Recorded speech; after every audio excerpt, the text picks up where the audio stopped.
So as far as eating meat, in Judaism, poultry and meat are in essence in the same basket. They're both considered. I know that in the regular world, people think that chicken, or believe that chicken is different than meat, and that's fine for you. But in Judaism, in essence, they're both put in the same basket. Meat and chicken is in essence the same thing, but there is a specific emphasis on eating meat during Yom Tov, during Shabbat, and drinking wine, not to the point of intoxication and obnoxiousness, but nonetheless, because the Gemara says that a person, because the body was created with certain needs, a person, in order to elevate to a higher level of happiness, has to enjoy meat, has to enjoy a little bit of wine. So there is a mitzvah to drink wine and eat meat on Yom Tov, which is the holidays, and on Shabbat. So that's the times where you need to do it. Second thing is, if a person wants to be vegetarian or vegan, I'm not really sure what much of the difference is between the two. I think vegetarian, you're still technically, you're eating fish still, and you're just not eating meat. Whereas vegan, you're not even eating eggs, you're pretty much you're eating off trees practically, right? Okay, God bless you. So anyway, somebody wants to eat trees, somebody that wants to do that's fine. You're gonna have probably a very difficult life, but you're probably gonna look healthy. Listen, it's if you're doing it for health reasons,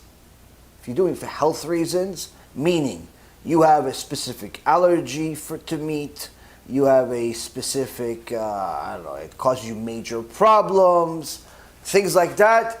That's a specific issue that has to be, evaluated individually. If you're doing it because you're merciful on animals, it's completely forbidden. Forbidden for you to be a vegan or vegetarian or anything because you're merciful on animals. Why? Because you do not have more mercy than God.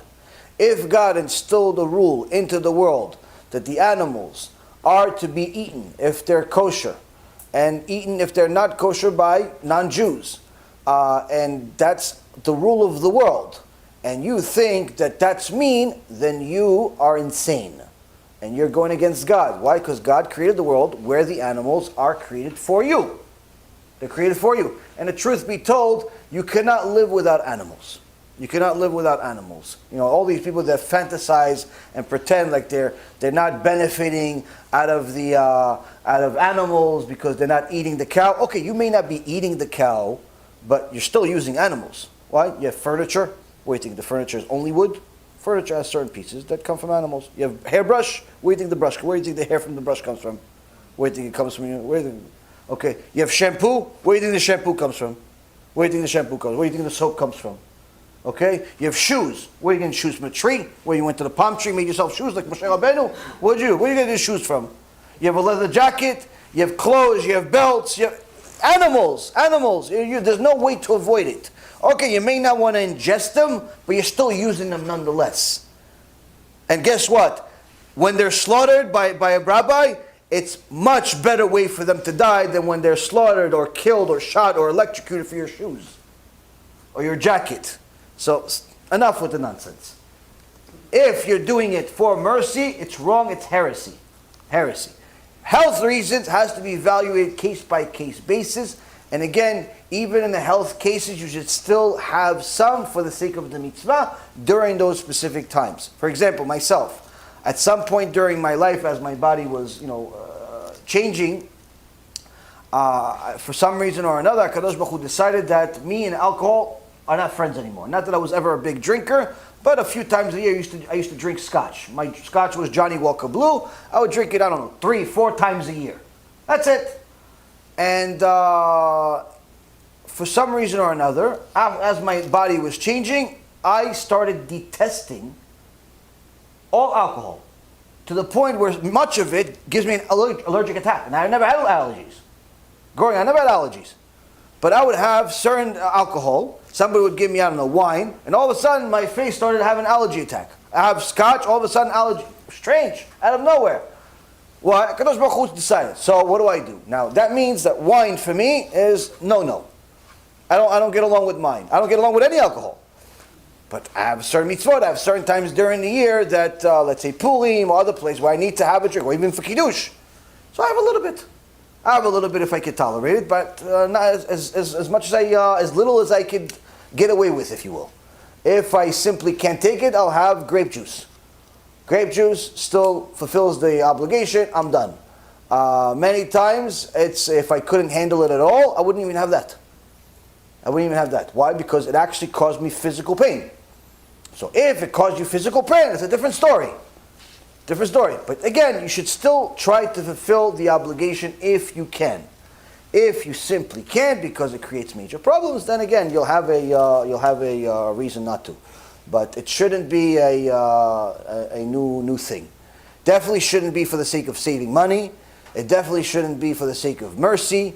It definitely shouldn't be for any of those other reasons. Really, the only reason not to eat meat is either, or really for health reasons, bottom line. That's really it. Or you just, if a person, chas v'shalom, is that poor they can't afford it, it's a different story. But generally speaking, I think most people in today's world can afford it to some extent. Again, you don't need to eat meat all week. No one says you have to eat meat all week. No one says you have to eat meat. In fact, the more righteous people among us, they eat meat usually once a week. On Shabbat. They don't eat meat every day. I know, like Americans, they'll eat a cow just for breakfast and a pig on top of it. And it doesn't really work that way. Most really, tzaddikim don't eat meat until Shabbat. So you can eat meat if you want. You want to eat a steak for breakfast, bechavod, enjoy. But it's not normal. Not normal. I know in America it's like having couple donkeys on your plate for breakfast with eggs on them. That's like, breakfast here. Bed and breakfast. You ate the cow that you ate is the size of a bed. B'Shem Hashem Na'aseh V'Natzliach, we're very excited to offer you the new Bezrat Hashem app 3.0. It's a newer, faster app full of Torah, lots of Kedusha by the Shiurim that we do, myself, Rabbi Ephraim, Rav Chaim, where you'll have also newer features where you're able to use the app while you're using other applications on your phone. You'll be able to share the lectures directly from the app. You'll be able to donate online and support our Kiruv and our Torah work that we're doing. And the most exciting feature is that you'll be able to actually ask questions directly on the app and get answers from the rabbis directly from the app. This is something unprecedented, and Baruch Hashem will be able to offer it. Thank you again for all of your support. Check it out. Make sure you have the kosher Torah that will re-energize your neshama each and every single day. Call to B'chava Tzlacha.